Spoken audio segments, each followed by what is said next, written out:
Venerable Richmond, Virginia, capital of the Confederacy, also has a great racing heritage. Besides historic attractions, there was a mile dirt oval here before World War I.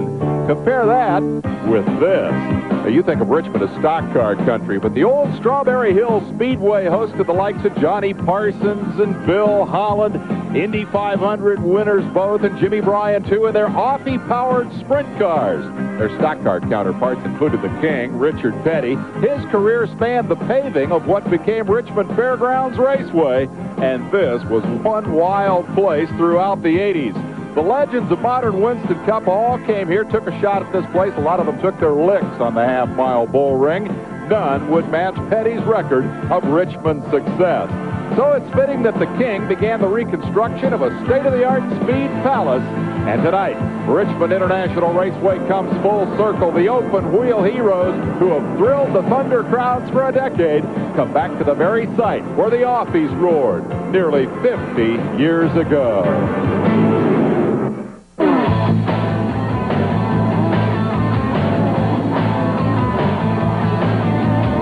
They have big hearts and a whole lot of horsepower. Brave souls and the will to win. Any night of the week, they are still the local heroes. And they live for the sound of thunder.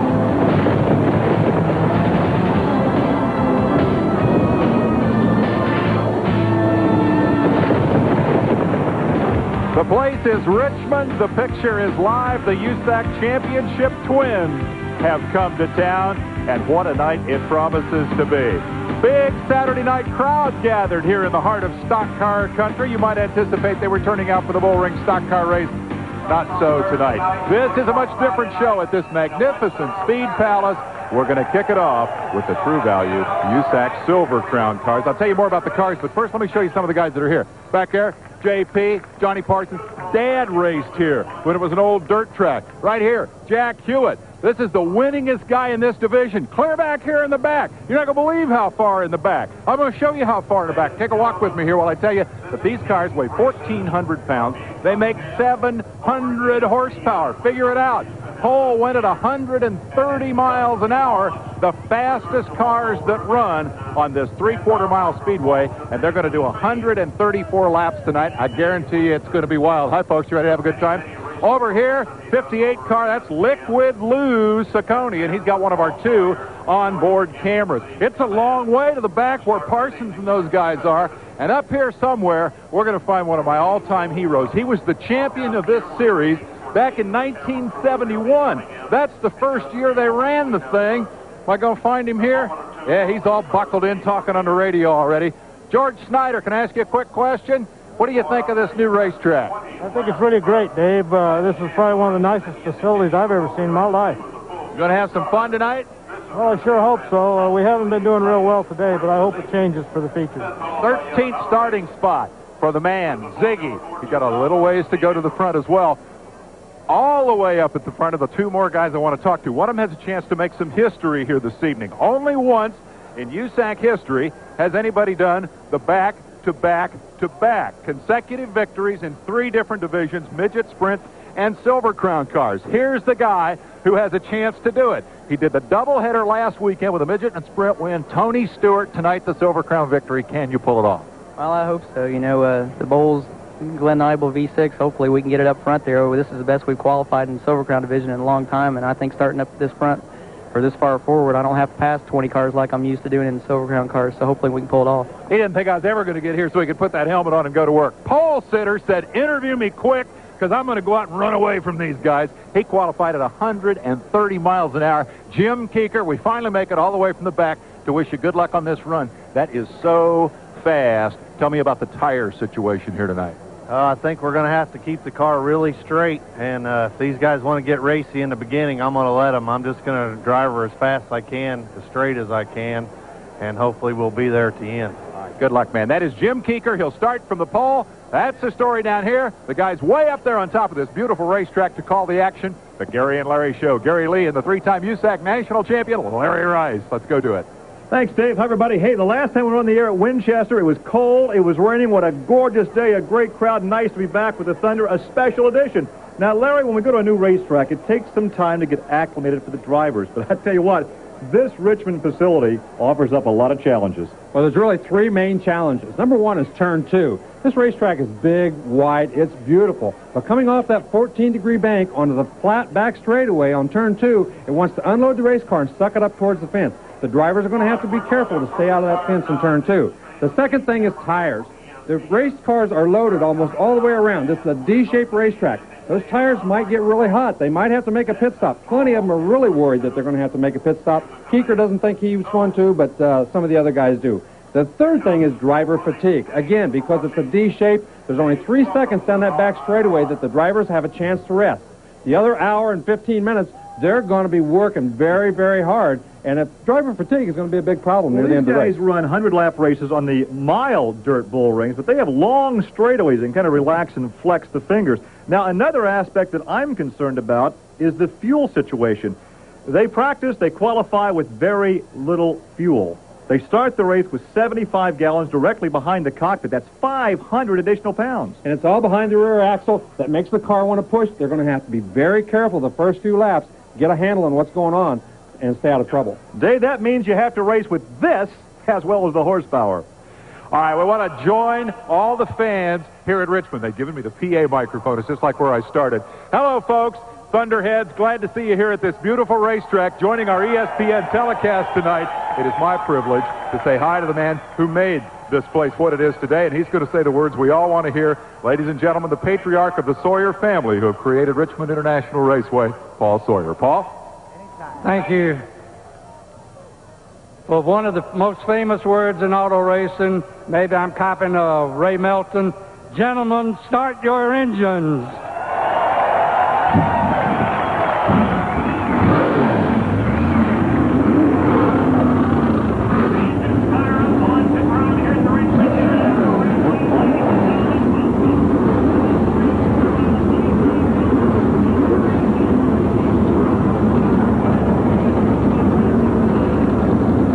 Now, before we turn them loose, I want to hear from a guy who's going to watch this race in the motorhome at Michigan International Speedway tonight, but bad wanted to say hey to some old friends. Oh, certainly, man. I mean, I'm up here in Michigan. I'm definitely going to be watching because I wish that I could have run a Silver Crown car, midget, or sprint car at Richmond. You guys are going to have a lot of fun. I'll definitely be watching, and, you know, I try to watch every Saturday night and every Thursday night Thunder that I can, and I'm with you. All my guys are following you guys and looking at you young guys that are coming up, and look forward to racing with you someday.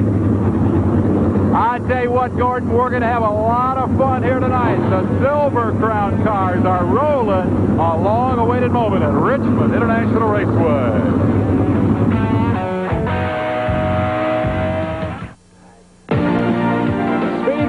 Coverage of the Silver Crown cars at Richmond, brought to you by the more than 1,000 AutoZone stores across America. AutoZone, the best parts in auto parts. And by Wagner, maker of quality power painting and decorating tools designed to make your job faster and easier.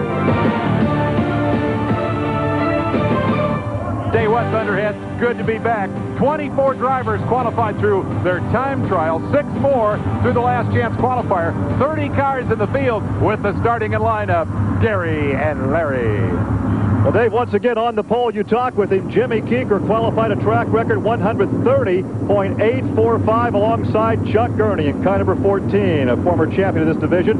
And there is the guy going for the triple. Tony Stewart starts inside the second row, outside Mike Fliss, a former champion of this division. In the third row on the inside, Andy Michener at 127.8, and Randy Tolsma, third in the point standings last year, 127 miles an hour. Davey Hamilton back from his crash at the Indianapolis Motor Speedway, and outside, Tony Elliott in number 18. In row 5 on the inside, there is Paul Durant in car number 95, and Jimmy Sills, your defending Silver Crown champion, outside in Mopower.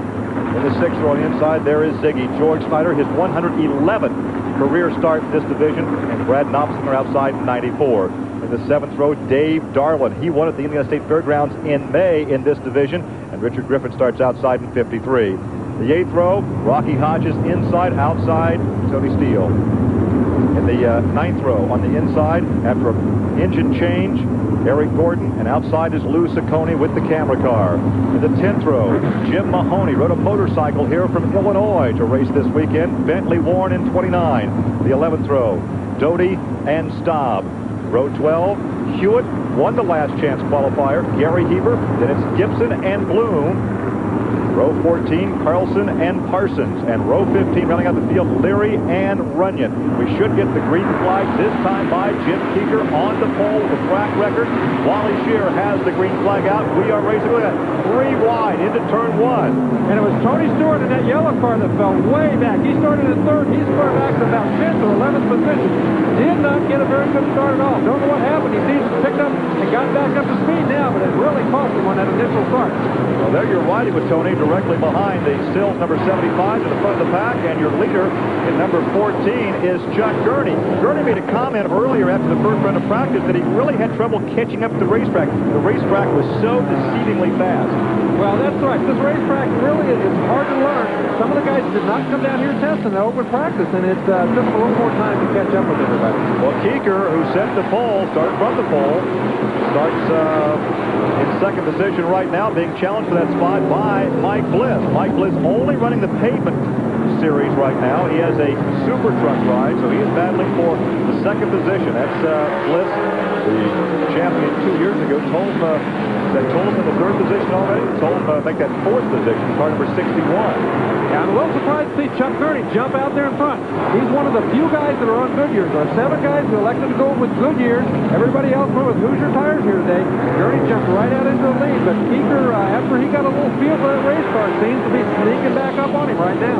Well, there is Keeker once again out in front. He tested for Hoosier here, and he was the fastest in the test session as he challenges for the lead. Looks to the low side of Gurney.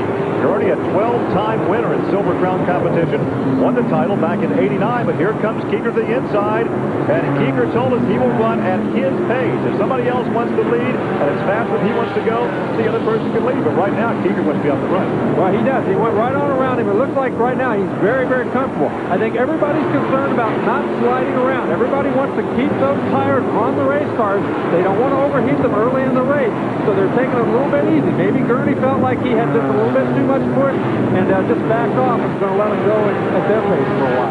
Well, Tony Stewart made the comment it was nice to start up in front.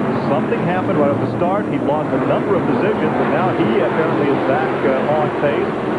Tony right now 7th in the point standings. He's 2nd in the sprints and 2nd in the midgets, but he's 7th in Silver Crown points. There is Tolman, the white 61, directly behind that black and pink number 69 of Mike Bliss. You can see as the cars come off that second corner, they're sucked up to that outside wall. Yes, you can see right there, it's Tony Stewart in the yellow car on the inside. He has really picked up the pace. He got it going. Whatever the problem was in the start, doesn't seem to be a big problem right now. And he's back up in the 7th position after pulling quarterback as far as 11th. Pull to the inside of Davey Hamilton. You're riding now with Stewart. He gets by Hamilton, moves up a position, and that is Jimmy Sills in the 75 car directly in front. That is Mopower. That's Chrysler powered. That's the only Chrysler powered car. It's the only one I've seen in Silver Crown racing ever, and that thing really has run pretty good. Gary Sams has worked out a deal with the Mopar people, and they seem to have that thing going pretty good. We have a variety of engines here. We have 3 V6s, we have 3 Fords, as well as the Mopar powered car. And a V6 you're riding with right now, Tony Stewart. He rides in the Glenn Nibel built V6, and he is up to 5th position. Look at this, 3 wide into turn 3. Wow, that is close back there. 3 guys. We said this was big and wide and racy, but 3 wide is pretty racy. A big place to go. Well, 6 had to transfer through the last chance qualifier, and of course that was won by Jack Hewitt, who started at 11th, but did not qualify all that well, but it's almost consistent with his racing. He may not qualify well, but towards the end of one of these races, he's usually up in front because he's won 17 times. That's right. Right here we see Jimmy Keeker. He's still out of the lead. He's pulled out into half a straightaway lead right at this point of the race, with Chuck Gurney still running in 2nd position. So Keeker apparently likes the way the car is handling right now, still able to conserve that right rear tire, and the race continues. We're coming back to Richmond. Stay with us.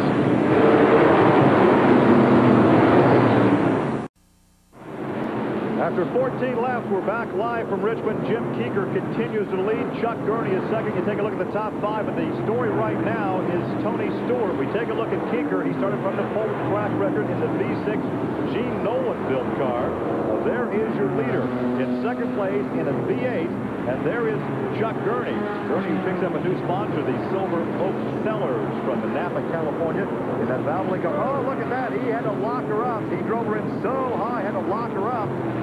Wow. Is there a problem now with Gurney? Because here comes Stewart. Stewart in the Glenn Nibel Old Chevrolet entry, a V6 Chevrolet, takes you on the ride to the inside of Gurney. He goes by, and he takes second position. Yeah, I think Gurney just got in too deep. Look at this. Gurney's thinking about going back under, but Gurney just got in too deep, got on the brakes, got way up in the gray stuff. He was lucky to keep that thing out of the fence. He got way, way high down there. Two aspects of this racetrack. One, the banking that will hold you, and secondly, it's nice and wide. Had he done that at another racetrack, he'd been the fence. Exactly. This racetrack, the width of it does really help the race car drivers. They also run pretty high on the racetrack. Gurney's been running up in that groove most of the time, but he was on the binders and smoking the tires. As you look back past Gurney at the black and pink 69, that is Mike Bliss. Mike was the champion 2 years ago, but he's won 5 times in 24 outings. That's incredible. Here's 8th, 9th, 10th, 11th, and 12th. These guys are really battling each other. That's Gene Lee Gibson in the 9 car, the 59 or the 56 car. 56 is Dave Darwin. The 9 car is Davey Hamilton. I'm sorry, yeah. Davey Hamilton in the 9 car, and they're saying that they're the Getz Racing team, the Petro Shopping Center, saying, hey, we are racing for Stan Fox.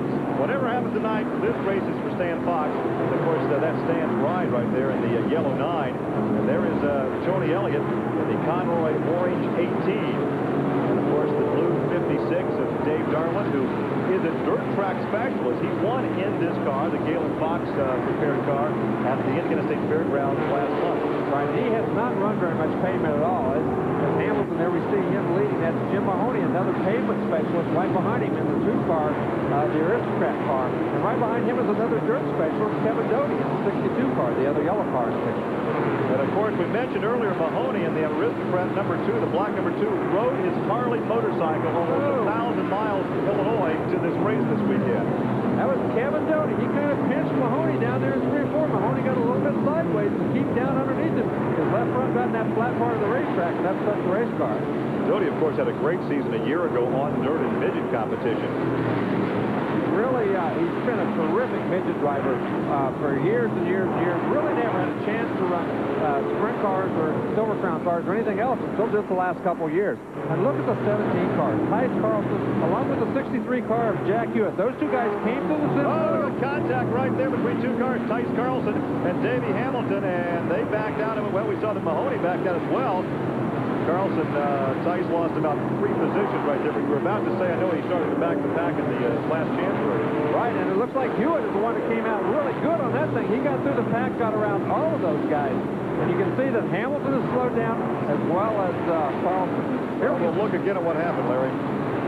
Tice Carlson's trying to get in underneath him. It looks like they just got together. Carlson just pushed the front end a little bit. Maybe Hamilton came down, but he hit the left rear with his right front. And look at Hewitt. Boy, he scooched right through the middle of him, really took advantage of that. And it doesn't look like either one of them are hurt too bad. But Hewitt had to thread the needle to get through there, though. George Snyder in the Skoll, the block 11 car. There's the 9 of Davey Hamilton, the 17 of Tice Carlson. And they're going by, I think that was Staub in the 79 car that they were passing. Greg Staub has been, he's been fairly slow the whole race. He had to be push started. He hasn't been really competitive. I think he was the first car lap on the racetrack here today. Well, Jim Keeker continues to lead in that number 20. That's the Gene Nolan built car. In fact, they said they were in such a rush to finish the car before the Phoenix opener that the frame was never painted. It's still not painted. No, it doesn't need to be painted as fast as it's running out here today. He's really pulled out into half a straightaway lead. Tony Stewart in second position, though, is not losing to him right now. Tony Stewart's hanging on to about a half straightaway length second place, and Randy Tolson is still running in third. It's about another quarter of a straightaway behind him. Well, it was interesting after the second practice session, Tony Stewart said, I think Keeker has us covered. Well, Keeker has been fast all day long. He was fastest in practice early. He was fastest in practice late. And Tony Stewart, of course, had to change an engine. They didn't lose an engine, but they had an oil leak. They were afraid they wouldn't get the oil leak stopped. They'd get black flagged in the race. So they put a brand new engine in after the first mile lap session. They went back out. It took them a while to break the engine in, and I think maybe that was part of the problem. They didn't just get the practice that some of the other guys did. Well, there are 3 lap cars between first and second right now. Now there are only 2 as he goes by Jack Runyon. Pulls up behind the Knopfsinger in a Ford-powered black 94. That's third and fourth right there. The white car is Randy Tolfa. The fourth car is black car is Mike Bliss. They're running in third and fourth position. They've been running in that position most of the race, and Bliss just won't let go. He's really battling. That's Bentley Warren on the outside that they are going around. That Bentley Warren car, the Seymour car, is the one that Kenny Schrader drove to 6 victories in this type of competition. That's an old Osborne chassis, very competitive. Bentley Warren is a heck of a race driver in the cockpit. Well, of course, he won a couple of big races back in Indiana earlier this year, won a lot of money. About $30,000 in a week. That's right. Of course, Boston Louis Seymour, who owns that race car. Look at this, 3 wide. Bliss on the outside. Tolson on the inside as they went around a lap car. Bliss gets around Tolson. Now he sets his sight on the low side of Jack Runyon to put Jack a lap down, and he'll pull up on the low side. Oh, Knopfsinger comes across the nose of Bliss, and Bliss tries him over in turn 2, and you can see what happened to Tolson. He went to the outside wall. Bliss goes by the low side. Now, turn 2 is a clear. Chuck Cleary in the pits. We talked George about Tucker and the crew going to change the right rear. That's Sherry Tucker. That's George Tucker's wife working with Jack. I said, George, do you have a crew? He said, I got 2 gals, about 3 guys. You can see a couple of gals. That's Chuck's wife in the blue jeans, George's wife in the black jeans, and they're changing the right rear. This, obviously, something was wrong because this is way too early to change the right rear tire. Well, you can tell that these cars are not really prepared for pit stops like the Winston Cup cars and the Indy cars. They just don't do it very often. In this case, they had to come in and put a new right rear on. It takes a long time, and it's going to be tough for him to get going again without killing the engine. Well, remember, he needed a push start at the beginning of the race. He went to the back of the pack, but he got it going that time with a push from the crew, and so with the help of his wife, and we got something bragging here on the 95 car, Durant's car sparking through the corners. He may be getting black flag. We'll keep an eye on Wally Shear, the starter here at the start-finish line, but he was dropping some sparks off that car. And of course, that's the leader, Jim Keeker, right behind him. And it looks like he's lost the serration, or he's something in the rear suspension. That thing is rubbing the bottom all the way around the racetrack. I am very impressed now. 36 laps complete. It's been a very clean race. It has been a very clean race. Everybody were very cautious at the first of the race. That was very, very important, because one guy can mess up the whole race just by making a big mistake in front of everybody. Everybody was very cautious, and it was very, very good start. So once again, we're working on lap 38. 37 laps now complete. Keeker continues to lead over Stewart, Bliss, Tolsma, and Gurney.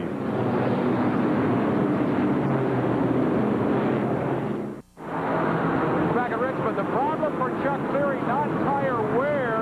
Let's get down here and take a look at this tire. They're concerned about wear, but look at this.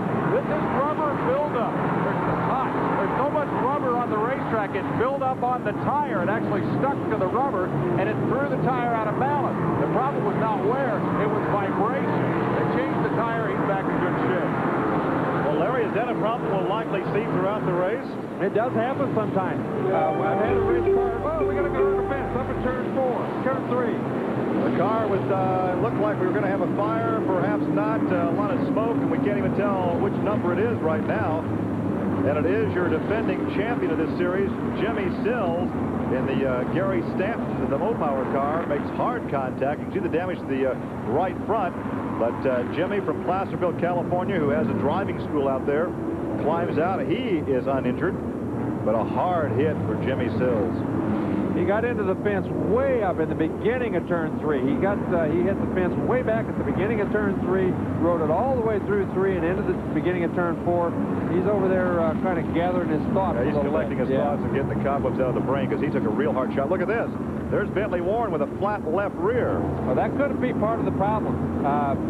Sills was running in 8th place when that happened, and he could have got over a car, or maybe Bentley ran over something that came off of his car to cause that flat left rear tire. Well, you can see that Jimmy has taken the hat off and once again collecting his thoughts. The car badly mangled. Look at the cars coming into the pits. Oh, we see yeah. several cars coming into the pits to take advantage of this to put on new tires. Davey Hamilton's in. Paul Duran is in the pit area. There is Davey Hamilton in the Petro Shopping Centers. That's the Beast chassis as the crew goes to work.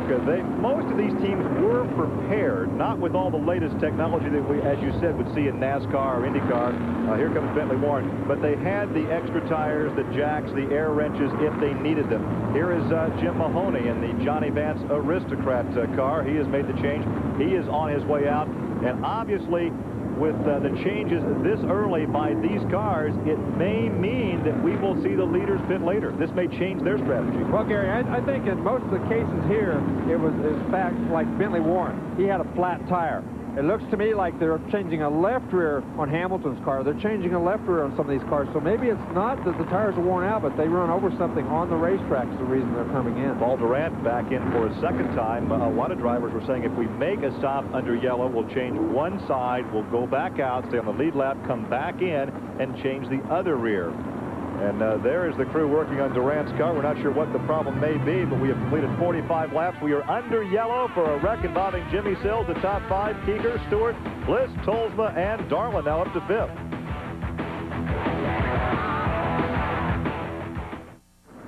We welcome you back to Richmond for this special edition of the Thunder Series with the True Value Silver Crown cars. We are under yellow. This is the reason, and you saw the work being done to the 75 car. Don't forget Sunday Night Baseball here on ESPN. The Yankees and the Indians, 7:56 Eastern Time. That's 4:56 on the West Coast. The cleanup continues after a very hard hit.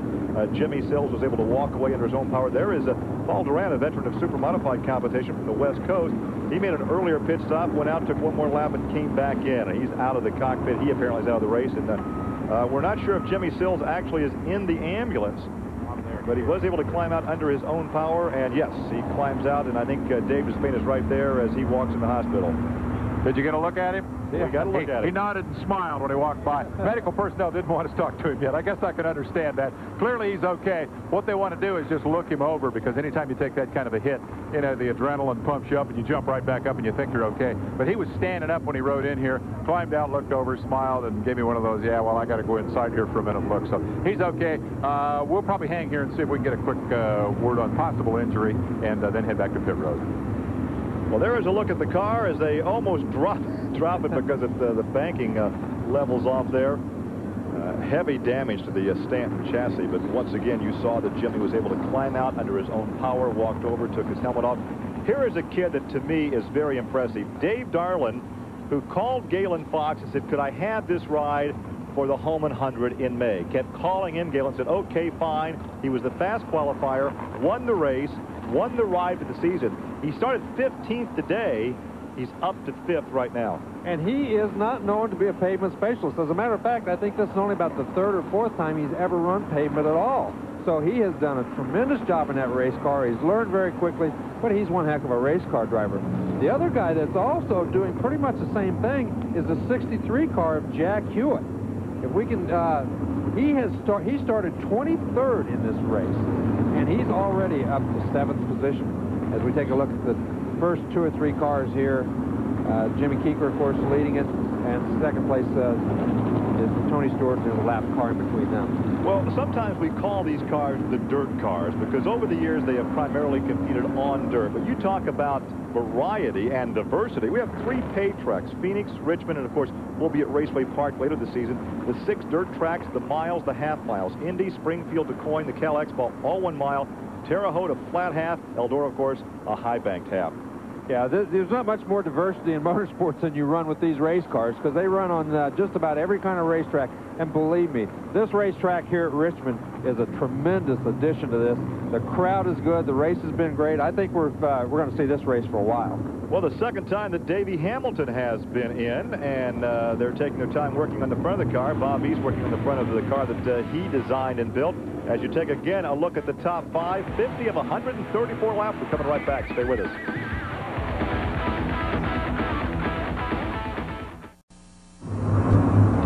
We're back live at Richmond. Quick update on Jimmy Stills. Got a bump on the shoulder and one other bump that they're checking out. Looks like he'll have some bruises, and that will be about the extent of it. Of course, as we come here to Richmond, now we're all thinking about the guy up in Indianapolis in the hospital after the Indy 500. That, of course, is our good friend, Stan Fox.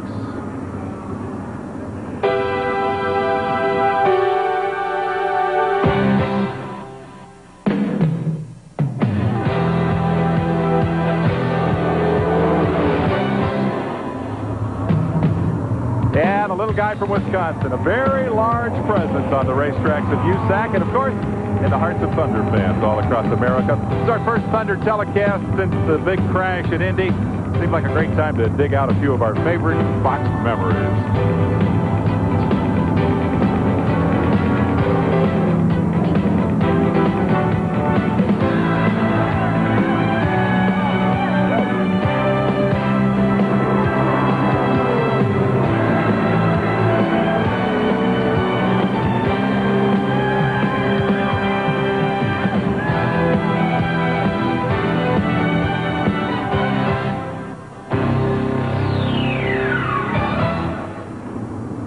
I look forward to the day when we will see that wink again. Stan's wife says that they're very optimistic overall, and they want to thank everybody for all the cards and letters. Stan is still in fair condition. He has periods of consciousness. Sometimes they wake him up. Sometimes he wakes up on his own. He is responsive to commands.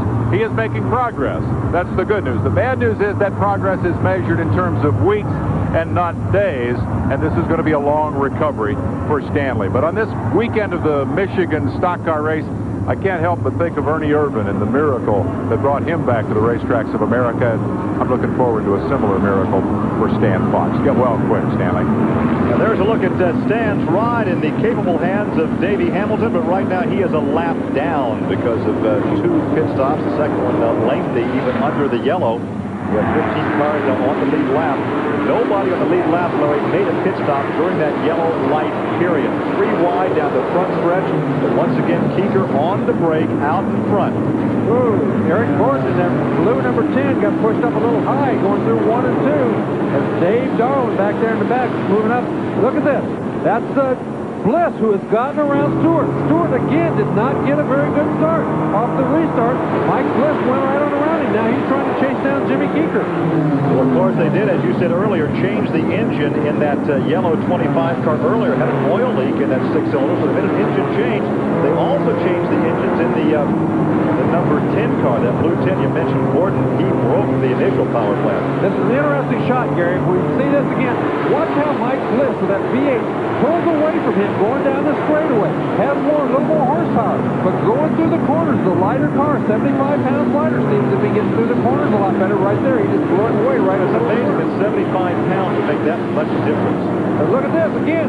Bliss had a big run on him going down the straightaway, a lot of speed down the straightaway, but couldn't get around him going through the corners. Bliss is your 93 points champion in the True Value Silver Crown competition. He's won 5 times in only 24 starts. This is his 25th start. What a winning percentage. Of course, he would like to devote much more time to the Super Truck competition. He has to ride the NASCAR Super Truck and says he would like to come back and run the pavement at Raceway Park in this series, but he's not sure about conflict. Well, and he's doing a tremendous job with the Super Truck Series, so we wish him the best of that, although we love to see him come back here and run with us. That's Dave Darwin in the blue number 56 car, who's moving up ever forward in this field, and he's really doing a good job. That's Jeff Bloom in the 12 car. He's trying to lap Jeff Bloom. Jeff Bloom got a lap down in that Terre Haute First National Bank car. There's Leary in the black 30. Leary stopped for that pit stop, so he has the fresh rubber, and obviously he should be fast at this point. Right. It makes a big difference. Fresh rubber will really make you faster if you laps. Look at Jack Hewitt. Jack Hewitt now working on Jack Gurney. That is for position. Hewitt has come from 23rd position to run 7th. He's up there in 7th position trying to get around Chuck Gurney. He had to come from near the back of the semi. Did not qualify well. Won that one. Started 25th. He started 23rd or 25th. He put on a hard tire. He has the hardest Hoosier made out there today. He opted to go with that, knowing it was going to make him a little slower qualifying, but gambling on the long race, it would be a lot better. It seems like right now that he doesn't have a tire. Whoa, right there he gets a little sideways, but he's not worried about the tires like maybe some of the other guys Talk are. about a traveling racer. He was in Indiana racing on Thursday, last night in Pennsylvania, and now in Virginia tonight. And I tell you, with that hard compound where he is right now at lap 63, he could be in an excellent position. Well, you just don't know, right? You know, anything can happen. This is untested, untried. Nobody's run 134 laps on a tire here at Richmond. They've run 50-lap tests. That's the most they've done. But, you know, things can change a whole lot those last 20 or 30 laps. Once again, Gurney got high. Gurney got high. He's done that several times in the race, and Hewitt goes on by. Hewitt now up to 6th position. Oh, there's Mike Bliss. Randy Tolsma directly behind Bliss. That's the battle for 3rd. Bliss is 3rd. Tolsma is 4th. Now, these two guys went on a great show at Raceway Park a couple of years ago in the midgets. They're both from out west. Bliss from Milwaukee, Oregon, and Tolsma originally from the Boise, Idaho area. Look at the battle for the lead, though. Now, battle for the lead is shaping up. Watch Bliss in 3rd, but the battle's up in front right there. Tony Stewart has closed in a pair of 6-cylinder cars, the lighter car by 75 pounds. They're out front. Yeah, Stewart, again, we said he got a lousy restart after that restart, but once he got going, he has really pulled up. It looks like Keeker's got a handling problem. All of a sudden, he's running up way high in the corner, and it's giving Stewart a chance to sneak in under and get through the corner, and he's gaining every time he gets through his corner. That time he didn't. That time he looked like Keeker kept it down on the bottom, and they held about the same relative position all the way through the corner. Working on lap 67, approaching the halfway point in this event. There's a look at Tony Stewart, the youngster, going for the triple. Last weekend, he won in a midget on the dirt half mile in Terre Haute, Indiana, the action track. The next night, he won on pavement in a sprint car at Indianapolis Raceway Park. So tonight, he goes for something that has only been done once before in USAC history, winning 3 races back to back to back. You ride with Tony right now, the youngster from Indianapolis, formerly from Rushville, Indiana.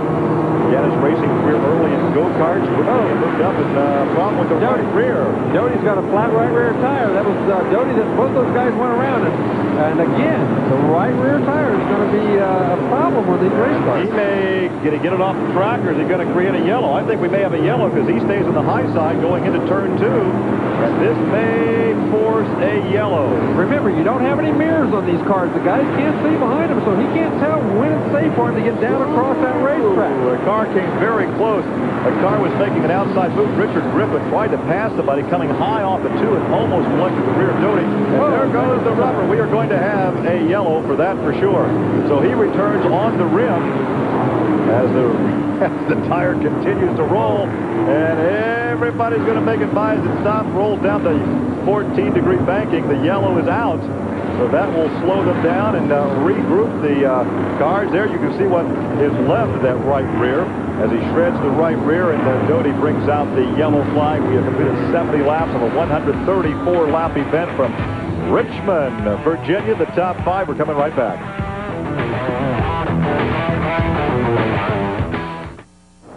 Back live from Richmond, the Del McClure team changing the right rear of Mike Bliss, having some difficulty. Bliss had been running in 3rd. Some other cars coming in for pit stops, and I'm curious as to, 73 laps, but they had that lengthy yellow period. Well, I think the idea was there for Mike Bliss to come in, get a quick right rear tire, go back out, and it'd be a whole lot faster than everybody else. The problem was they couldn't get the tire off. It's cost him a lap already. There's a look at the top 5. We take you back to Dave Despin in the pit area. I want to talk to Glenn Neibel and find out, first of all, Glenn, what's the problem with Tony Stewart on those restarts? Why won't the car come up? We had to change the motor, and this motor's not been on the dyno, and the fuel curve was matched to the other one. We had to use the fuel system on this one. It's a little off, and it's lazy on the starts. Obviously, once he gets going, he's not lazy. He was gaining the yellow, helped you. Do you want a tire for that car, or are you figuring to go 134 laps without a tire? We're going to try to go 134 without it. Can you pass him? I think so. I figured he'd think that. That's Glenn Neibel. He was the second-place car. They're going after the leader, Keeker.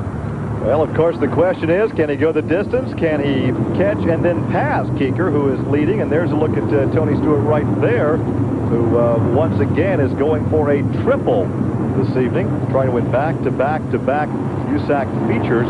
Now, last Friday, he won that Skull National Midget event at the Terre Haute Action Track, a half-mile dirt oval in western Indiana. Then last Saturday, there on the big IRP oval on the pavement, the Loctite Sprint win went to him. So can he win the True Value Silver Crown event tonight and pull off the triple? And Mike Bliss remains in the pit area. His dad, Art Bliss, working on that right rear. Finally, he actually came back in. He got the tire, he came back in, and now he's away again. That's right. He got back out. He made a lap. He caught up with the field, came back in. I think they were just afraid they did not have that right rear tire on site. They wanted to make darn sure. But they're already a lap down, Gary, for all practical purposes. Unless everybody else has an awful lot of trouble, his chances of winning this race are pretty slim. You notice that Glenn Nibel had the headset on. Most of these cars now are equipped with the radio, so you can communicate from the pit to the cockpit. Yes, you can. This is the first year they've been having those, and we see Tony Stewart again having trouble. Randy Colton pulls on the outside of him, but Dave Darlin goes by him on the inside. But now he's back up to speed again. They call that a lazy engine because of the fuel jetting. The fuel system came off the other engine. He lost 2 positions, gained 1 back. So now Tolma goes high, and the 6-cylinder goes by the low side. Well, right there, he got that race car a little bit sideways. Look at the horsepower of that V8 going down the straightaway, though. They really eat him up, and look, watch him going back through the corner. Watch the V6 through the corner. Much faster going, oh, look out. Oh, they almost got together right there. Tolma finished 3rd in the point standings last year. Drives for Howard Motorsports in the Spies Hecker car with Redline Oil Special. And there is a look from the guy running in 3rd position. You're right with young Tony Stewart. CarQuest cage cam mounted up with Tony's chassis this evening. He rides in behind Tolsma. Now, Tolsma, of course, has much of his experience on pavement. He's recognized as a pavement shoe. Tony goes well on anything. Tony goes good everywhere. I'll tell you what, Randy Colton did a good job on the dirt last year, even though he hadn't run it a whole lot. Right behind them, though, is Jack Hewitt. Clear up to the front of his pack from 23rd position. He's up to 4th. And look at this, the battle for 2nd, tucked in behind the 29 car of Bentley Warren, and around still a drag race down the backstretch into 14-degree banking. Oh man, Stewart threads the needle and makes it stick. Here's the battle for 3rd, and Hewitt's going to take 3rd position over Tolma. Hewitt in a V6 Ford-powered car. Bob Hampshire built the engine, a Beast chassis, a Bob Hampshire engine with Yates heads. Great combination. He is up to 3rd. You gotta wonder. Positions 1, 2, and 3 all occupied by V6 power plants. The only 3 V6 power plants in the field, and they've all worked their way right to the front. 2 of them started there. 1 came clear from the back. Dave, you have a comment for the pits? Well, I got a guy in the pits who doesn't want to be in the pits. Last time I talked to Mike Bliss, he was on NASCAR Today talking about his super truck ride. This ride tonight came short, and tell me the problem. We had a tire go bad on the right rear, started going out around, and I came in, they couldn't get the tire off, then I burnt the clutch up getting out of the pit because we had to come back in. What do you pick to win this thing based on what you saw on the racetrack? Well, we felt good. After that restart, something happened. We lost a weight or tire, something happened to the tire, but we were running good and letting the V6s run their own pace and trying to save enough for the end. Would you pick one between Keeker and Stewart? Stewart looks good. Okay. Lou Ciccone brings out the yellow. Liquid Lou with our camera car. That's the 58 car. Lou out of Pennsylvania brings out the yellow on lap 84. So Lou Ciccone again with hard contact. One of those situations here, Larry, you're running so fast that, boy, when you make contact, the driver feels it, and it really tears the car up. Oh, man, you know, this is a fast racetrack. We can see here that he's getting out of the race car. It looks like he's a little bit unhappy with somebody that's still on the racetrack. He seems to be looking around for somebody, but he definitely made some contact. I think we have a replay, see if we can see exactly what happened, Gary. Well, Lou is out of that stealth chassis. And let's see, indeed, if we can. Well, he's in the wall in the first turn. We couldn't see it develop. We just saw him after he made contact with the wall. The car slides to a stop. His brother, Bob Ciccone, failed to make the race. Bob tried to go through the semi earlier this afternoon and failed to make the race. And now Lou is pointing to somebody. He's talking with the fireman and saying, that guy right there got into me. Yeah, he's... we have a car in the pits, car 61. Randy Tolsma, who had been battling up in the top 3 positions down the pits. And let's keep an eye on Lou Ciccone as Lou, well, There's the 61 car, and they've changed the right rear and trying to get him in gear and get him out of the pit area. Yeah, but he's going to lose a lap. The pace car has already gone by him, so he's going to lose a lap as we see several other guys heading into the pit area. Parsons is in there. Eric Gordon's in the pits. Leary's back in as we once again watch Lou Ciccone carry him. He's carrying the spring there. He's probably going to throw that baby at somebody when he gets back in there. There is Jeff Bloom in the Terre Haute First National Bank entry from Gallus Racing. So as we take a look at the top 5, 85 of 134 laps, Keeker, Hewitt, Stewart, Darlin, and Gurney.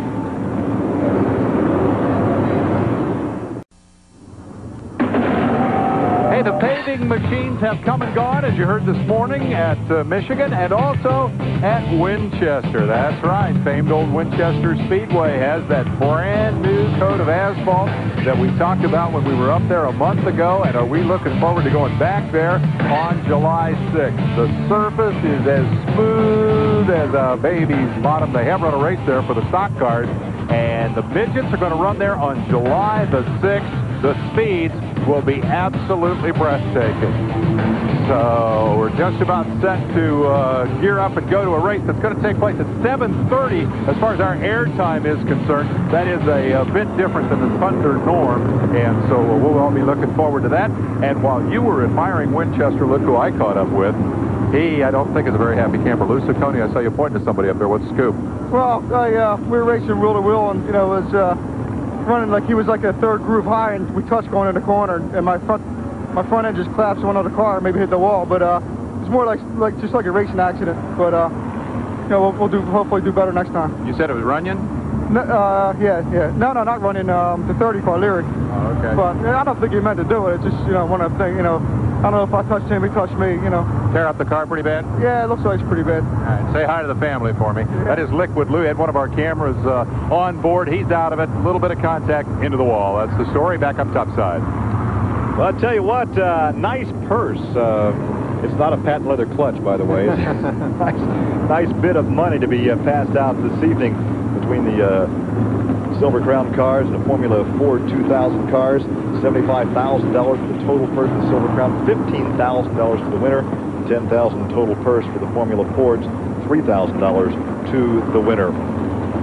You know, we talk about Winchester. Tony Stewart was over there testing, and Tony likes to go fast. He said, you know, I'm going as fast as I want to go at that place. So I can imagine what a great race we're going to have on July the 6th. Yeah, it's got to be the fastest half mile. Well, it already was the fastest half mile in the world, and they're saying they're running almost a second faster now. So it's really going to be a quick racetrack. While we got just a second, Gary, I want to say you mentioned Todd Gibson was home watching in the hospital after he didn't have a bleeding ulcer. I just want to say hello to him, and want to say hello to Al's niece. She had an operation on her knee, and she's home also. So get well, guys, and get out of the hospital. And of course, we're all always talking about Stan, and all of us are thinking about him too. And our condolences to Bobby Grimm's family, who lost a battle with cancer just earlier this week. Memorial service for Bobby in Indianapolis on Monday evening.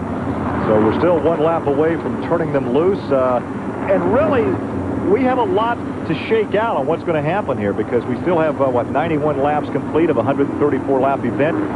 Fatigue as far as the drivers are concerned, abuse of the right rear tire. A lot can happen. Well, you got to really wonder. I mean, Jack Hewitt has come from 23rd to 2nd. Is there anybody in the field that can hold him back if he's come past already 22 race cars? I mean, he's passed Tony Stewart. Tony Stewart, Chuck Gurney, he's passed the best there is in a race car that qualified at over 22 seconds, 22.3, I think. He started like 10th in the semi. I mean, it wasn't even close. Right now, he looks like the fastest guy on the racetrack. Well, he's won 17 times in Silver Crown competition, more than anyone else. And he said, I think I want the lead right now, and he has the lead. The veteran from Troy, Ohio. Oh, hang on. Oh, he got the lead, but he almost got the wall, lost the position. Here comes Gurney in third. Fourth now is Darlin. Once again, a bad restart for the 25 car of Tony Stewart. Stewart all the way back to fifth. Boy, again, Jack Hewitt has on a harder tire than anybody else that's out there on Hoosier. I think it takes that tire a couple of laps to get warmed up. Maybe he had a momentary lapse that thing was that hard, but he smoked her down in there a million miles an hour, and it just absolutely almost got away from him. He had time to say, whoop, ropes a couple of times. Yeah, at least a couple of times. Once again, we ride with Tony Stewart right behind Dave Darland. Dave, of course, was last year's Hoosier Auto Racing Fan Club Driver of the Year. And Tony is directly behind him. I think Tony was second in the balloting. There is a look at fourth, third, second, and your leader up there is Keeker. Keeker has led from early on. He once again driving in a V6 car that was built by Gene Nolan, and Nolan's crew also built the V6 engine. And once again, Stewart looks to the inside of the 56 car. The 56 car, a beast chassis, the engine built by Galen Fox. The Gurney in that 14 car is the only car up there that has Goodyear tires. All the rest of those guys have Hoosier tires on, and it really looks like Stewart struggles for 3 or 4 laps. Even though the engine gets going, he really takes him 3 or 4 laps to get that thing wound up. But boy, once he gets her going, he starts picking guys off. Darland right now, though, seems to be running every bit as fast as he is. He looks like that race car is handling very well. He's got just a slight push through the corner, and that's really the best way to run a race car around this racetrack. Dave? Just an observation on that third-place car. You talked about Hewitt and the hard tire. Fred Eade and the crew for Chuck Gurney said, nah, we don't want to necessarily be up front this race. We want to sit back and run the kind of lap times that we're comfortable, save the tire. They've been third and just kind of sitting there. I wouldn't rule that car out. He's looking pretty consistent. Well, of course, Gurney picked up that Silver Oak Cellar sponsorship, and they have wine and champagne. They'd like to pick some of the sponsors' products this evening so he can pull off this victory. But once again, we look back there at that battle between Darland and 56, the Franklin Power car, and the Bowles car, 25 with Tony Stewart. Well, Darland has picked up a real bad push coming off the corner. Watch him this time through 3 and 4. As he comes off turn 4, he's got those wheels turning hard left. And this thing just does, it's got a real bad, right there. See how far he's got that thing turned left? He's really wearing that right front tire, and he's going to have to be careful, or he could wear the right front out. So the right rear, look at Stewart making a sharp left trying to get under him, got all sideways, still couldn't get around him. That'll wear out your right rear with a V6. Yeah, it'll wear out anything trying to like that. Now there your leader once again. There's the gap between first and second. There is Gurney in third. There is fourth Darland, the blue car, and fifth the yellow car of Stewart. Really interesting that Stewart has not made a move.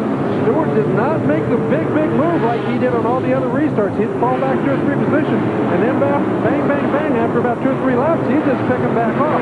But right now, he seems to be riding in 5th position and pretty much stuck right there. There's a look at Keeker again, another V6 off the 14-degree banking into the backstretch, which is flat. Look at this gaggle of cars there. There's Tolzman, the 61 car, who was able to get back on the lead lap after that pit stop. Yeah, Randy Tolzman did make a pit stop. He got at the end of the field. He's really moving back up through the field. Those brand new tires really make a big difference. Here's a perfect example of it. He only, that car's only got about 8 or 10 laps on it. The rest of these tires have 70 laps on them, and he's just picking guys off left, right, and center. He's back up in around 8th position right now. Yeah, he goes by the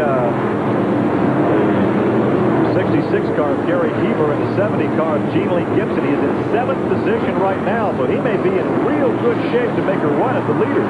Yes, he might, because he's only a little ways behind the guys in front of him, and he's really picking up a lot. 31 laps to go, and there a look at Gene Lee Gibson, the number 70 car. There's Doty in 62. Of course, Doty also has a new tire on. He had a flat tire. He lost a lap on his tire change, though, so he's not in contention, but it just shows you how much faster they are with new tires. Well, there they go into turn 1. That on the high side there, the white car 61 was Tolzman. Now we go back to your leaders and look at Hewitt. Closed in again on the 20 car of Keeker. Oh, he swung the right rear right there. You have to think he's been abusing the tires to come from that far back in the back to run up in front. He had to put more wear on those tires. Jack knows that he's not a pavement specialist. He knows he doesn't drive a race car near as smooth as a lot of other guys do. So he put on that hard tire on purpose, knowing that he was going to just drive it to pieces. He was going to drive it a little sideways. He might shake that thing around a little bit, but he wanted it to last, and he thought if he could make it last, he could drive it fast enough to win, and that's what he took a chance on, and he's doing a pretty good job right now. He just went by Greg Staub, who was motoring by low and slow, and there is your battle for the lead again.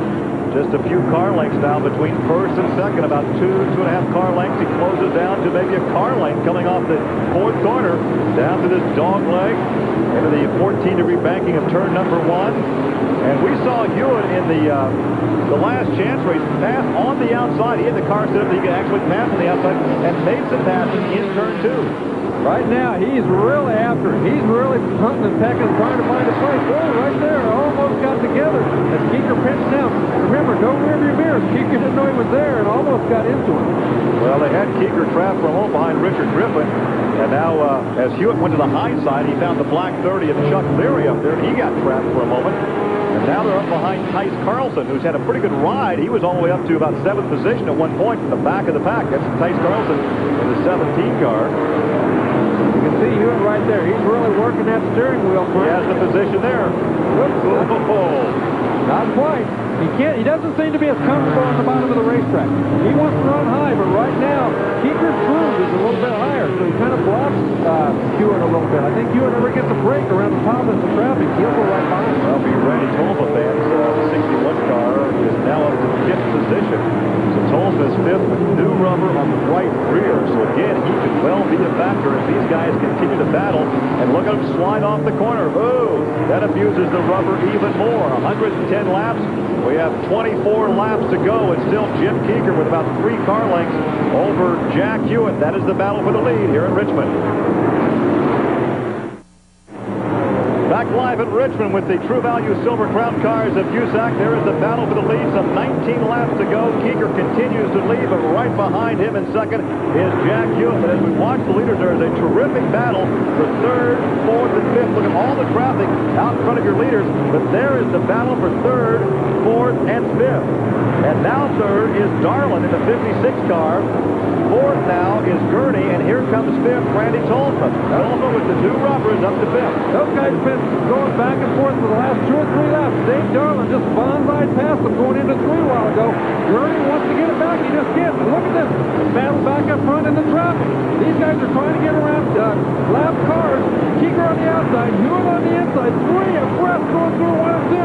And Hewitt grabs the lead. Keeker gets pinched off by George Snyder. And he almost got the fence coming off too, but Hewitt does indeed get the lead as he goes by on the low side of Snyder. And Keeker got trapped on the high side. So Jack Hewitt has come from near the back of the pack to lead this race with less than 20 laps to go. He's won 17 times in Silver Crown competition, all on dirt, as I do recall. He's never won one of these races on pavement. I'm not 2-time Silver Crown titleist. I'm not sure he's ever led a race on pavement before, Gary, because I've never seen him. Oh, look here there. So he's all sideways on that right rear tire. But he got a terrific break in traffic, and Jimmy Keeker has fallen back 8-10 car lengths and has still got a couple of lap cars between him and Jack Hewitt trying to make up. But Hewitt looks like he's getting loose. He may have cooked that right rear tire trying to keep up with Keeker. Well, I have to think that Keeker's been easier on his right rear leading all these laps. He took the lead on lap 4 from Gurney than what he's been. Look at this battle for 3rd, 4th, and 5th. There goes Tolma on the inside of Gurney. He moves to 4th. And now Darlin runs in 3rd. And he goes by Darlin. That's the new rubber for you. Man, oh man, he's followed those guys for about 8 or 10 laps, and all of a sudden he goes right by both of them in the same corner. He really looked like he found a place on the racetrack that he liked all of a sudden, and he just went right on by him, and he's pulled on. If he has a yellow, he'll have a shot. But right now, he's about a half lap back in 3rd position, so he would need a yellow to close this gap up. 121 laps complete of 134. There's the battle for 4th. Dave Darlin, the blue 56, and the blue and white 14 of Chuck Gurney. Darlin from Indiana, Gurney from California. Yeah, Darlin really seems to be working real hard right now. All those guys do. I think everybody out there is really working hard on the right rear tire. We see a car going up, an engine going up in smoke entering turn 1, and that is the 70 car. That's the Ford power plant. Gene Lee Gibson, the competition welding chassis with a Ford power plant. There is the yellow. That is the yellow that Tolsman needed. That is the yellow that Tolsman needed as Gene Lee pulls to a stop at the entrance of turn 2, just where the banking comes off the 14 degrees and flattens out for the backstretch. And look at all the marbles up there. Look at all those little chunks of rubber. throwing up there on the high side. Well, that's the reason you don't want to get up there. You don't want to get up there and get all that buildup on your tires. It can cause big, big problems. But I'll tell you what, this is going to be a real shootout these last few laps. Well, this is what Tolsma needed. He has the fresher rubber on the car. He runs in third position. He'll have a shot at Keeker, and Hewitt leads it. We're coming back.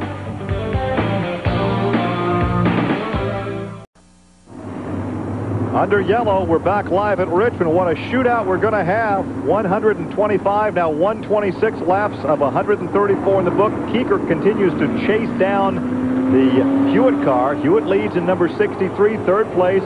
Number 61 is Randy Tolsma as the number 70 car of Gene Lee Gibson being pushed back to the pit area. And we talked about Tolsma running in third. Gary Howard, his car owner, is with our Dave Despain. Well, they got the break that they needed from the yellow. The tire strategy seems to have worked out perfectly for you, Gary. Now the question is, can you get around them here? You got 2 lap cars to deal with first. Can you pass them and win the race? Yeah, I think we can, Dave. He's got a lot left in the car. He's been trying to save the tire. Unfortunately, we had a tire go out of balance. We had a pit, but we got it back in the same lap. The V6s, I think, are going to be down in momentum for a couple laps, and Randy knows what to do, and I think we can get him. He's going to jump at him right off the get-go, isn't it? He ain't going to stall around, is he? He's definitely going to be on the gas. Okay, man, thanks. That's Gary Howard. He's the car owner. The key thing in that, I think, was that the tire strategy was not really strategy. That tire did go out of balance, so they had no choice but to make that change, and as it turns out, it's really helped him in the end. Well, but we have at least, 2 more laps under the yellow because we still have an emergency truck or 2 on this racetrack. There's a look at the Spies-Hecker car. That's a German auto finish. Auto paint Spies-Hecker car 61. 7 laps to go. And again, there are 2-lap cars now between second and third. Yeah, and it's going to be very interesting to see what look at Keeker's car. Keeker's car is smoking. Boy, indeed it is. Look off the left rear. It is smoking. That is Davey Hamilton right behind Keeker, and right behind Hamilton is the number 12 car of Bloom. Those are the 2 lap cars now between first and make that second and third. There's a look at second place. That's number 20. That's Keeker. Now watch for that smoke off the left rear. There's Davey Hamilton. Hamilton's a lap down. That's the Stan Fox ride, the Metro stopping center entry. Jeff Bloom is number 12. But again, he's a lap down. And there is third place, Randy Tolsma. Tolsma, of course, looks to have the best chance to catch him. There's Dave Darwin, who is in 4th position, who's driven a terrific race. Chuck Gurney also driven a great race back there. You know, these first 5 or 6 guys, the 18 car, Tony Elliott, right behind Chuck Gurney. I mean, we haven't said much about him, but he's been hanging around in 5th, 6th, 7th position all night long. And Tony Stewart, he's got to be the most disappointed guy because he looked like he had things really going his way. But after that last yellow, he just didn't get things going again. I don't know whether he's got a tire problem or what happened, but he never did get going again after that last yellow. Well, there is 1 lap before we go green. So Tolsma, the only leader to pit under the caution and not lose a lap. It's only one of the lead cars. He's in 3rd position right now. As we told you, that was a necessary pit stop. That was not calculated. It was not planned. So how much right rear do we have? We have some smoke showing from the 20 car. We're going to go green. On the completion of lap 30, we'll have 4 laps. Here we go. Keeker tries to get to the outside. Most of the lap cars are hanging down to the inside, trying to stay out of the way. But Keeker, look at, he got around him. Tolsma snuck right around him on the inside. Keeker got a terrible break back there. He got way to the back. Dave Darwin's right behind him right now. Keeker's got a problem. Keeker's falling backwards. Well, of course, we talked about that smoke, so it shows up on the restart. Right there, Gurney's back up front. He's in 3rd. Gurney goes up to 3rd now. Darwin just went around him. So obviously Jimmy Keeker got a problem on that yellow flag. But look up front. Look at the first couple of guys. Really, right there, the V8. Randy Tolsma trying to chase down the Ford V6 of Jack Hewitt. And believe me, it's going to be a 2-lap trophy dash. Here it is. They're going to put a positive spin on a negative situation where they had to make that pit stop. Tire out of balance down the backstretch. Car lane between first and second into the 14-degree banking. Hey, Hewitt goes up high, and here comes Tolsma on the low side. They almost get together. There's the white flag. 1 lap to go. Can Jack Hewitt from Troy, Ohio win his first ever race on tape in the Silver Crown Cup? Jack Hewitt doesn't give up easy. He'll do just about anything he can do to keep him behind him. I guarantee he's doesn't like to lose races. And Randy Tolles will have to pull a trick out of the bag if he wants to get around him. Can't do it there. Well, they almost got together. Tolles won an IRP a couple of years ago in a battle like this with Bliss, and there is the checkered flag for Hewitt. Hewitt does it. They talk about the T-shirt to read "Do It, Hewitt." Well, he did it this evening, and what a convincing ride from the back of the pack. He came to 11th starting position in the last chance race, won that one, had to start 23rd in this event, and had to hold off Tolles on the last lap. I'll tell you what, he drove one heck of a race. He did. He drove that thing sideways. He drove it every which way, but he drove it to the front, and that's what he had to do. Terrific job by Jack Hewitt. Tolzma coming clear back through the whole pack. He had about 20 cars he had to get through to get back up to second place. Chuck Gurney, he started up front. He ran a good race to run in third. And Dave Darland, he ran fourth in a race car that he's only driven a couple of times. Terrific, terrific race by all these first 4 or 5 guys. Well, I'll tell you what, these fans have been treated to an excellent race here. As you can see, the helmet came off long before he ever brought the car back to the pit area. So we'll take this break and come back and visit with our winner, Jack Hewitt.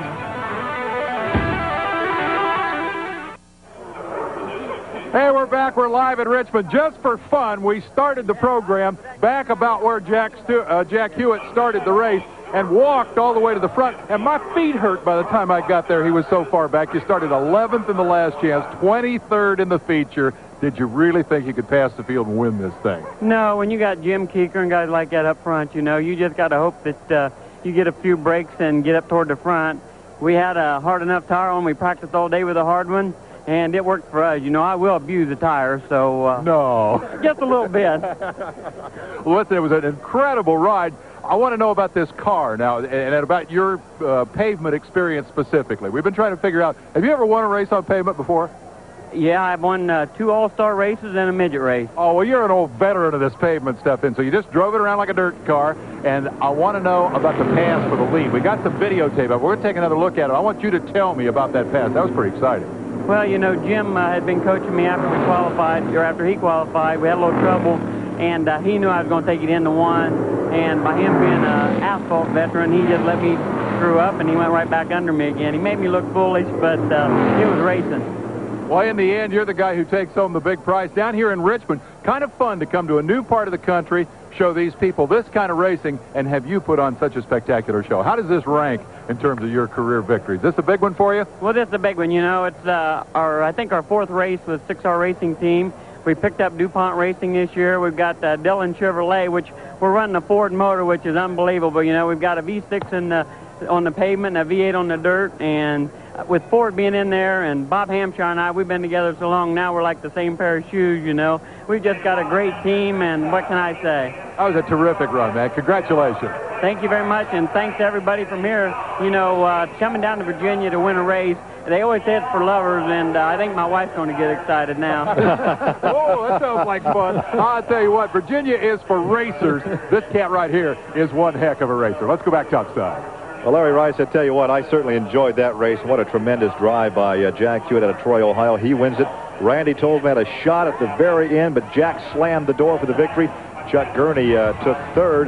Dave Darland was 4th, and rounding out the top 5 was Tony Stewart as the victory lane antics continue. The celebrating continues down there, and our congratulations to Jack Hewitt.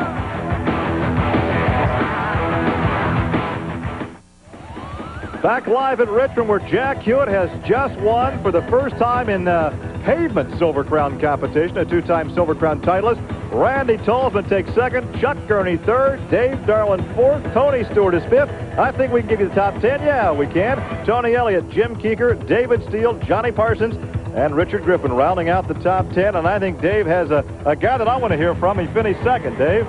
You talk about a guy who climbed the ladder in a hurry there at the end of the race. Randy Tolzma sure took a shot at him. That fresh right rear helped you come through the traffic pretty good. Let's talk about that part of it first. Did you think then you could get to the front? Well, you know, we certainly didn't plan on making a tire stop, but I got a tire vibration, you know, about lap 40, and we were just looking for a yellow to go. I thought maybe I could hang on, but I couldn't. The crew did a fabulous job coming in. We hadn't ever rehearsed a pit stop, so the Spieshecker team just did fabulous in the pits. Got me back out there. I didn't know for sure, you know, where we were at and who I had to pass, but I knew if I could get out front by myself, I'd be leading, and that's what we tried to do. You got the yellow right at the end when you needed it, closed up, blue by Keeker, who had a problem, and then just couldn't get around him. The old guy was tough, wasn't he? Yeah, everything worked in my favor other than that white flag coming out a couple of laps earlier than I wanted it to. You know, we knew we were getting towards the end of the race, and I had to make the moves quick, but that white flag came out, and, you know, Jack was pushing off the corner a little bit, and I saw that weak spot, and I tried to get him going in, where maybe I should have been a little bit more patient and tried him coming off, but you know, hopefully we gave the fans one good battle, and happy Father's Day to my dad and my father-in-law, and, you know, we tried awful hard, and we came awful close, but we're awfully satisfied with where we're at. Hey, half the fun is, you know, reliving it over and over again, thinking about what I would have done, could have done, should have done. It was a terrific run. Congratulations. Thank you very much. I thank ESPN for having us, and we're just glad to be here. Randy Tolsma helping to put on a heck of a show here this evening. Well, the Silver Crown cars, ladies and gentlemen, are history, and what a show it was. I don't want my camera guy to get run over here. I guess we're okay. Yeah, let's move over this way a little bit, because we have still to come the F2000 cars. Now, this is USAC's training ground for the IndyCar stars of the future. They're terrific little race cars and interesting racing drivers, and they've had a pretty interesting series so far. Let's go back and reset what's happened thus far with Gary Lee. Although only a rookie, 24-year-old Memo Gidley has been the man to beat in this year's United States Formula Ford 2000 National Championship. The season began in early May when Phoenix International Raceway hosted a doubleheader. 52 cars took the green flag, but before they could get to the first turn, Tim Dewitt was sideways, creating quite a traffic jam. The finish proved to be rather exciting as well. Just 2 turns from the checkered flag, Lance Norrick, the 26-year-old son of the mayor of Oklahoma City, made this daring pass to take the lead and the win. In the second race of the weekend, Gidley held off old rival Jimmy Kianis to take the victory. Race number 3 was at Indianapolis Raceway Park in the 50th annual night before the 500. Gidley started from the pole and, despite a red flag for rain, led from green to checkered in recording his second win of the year.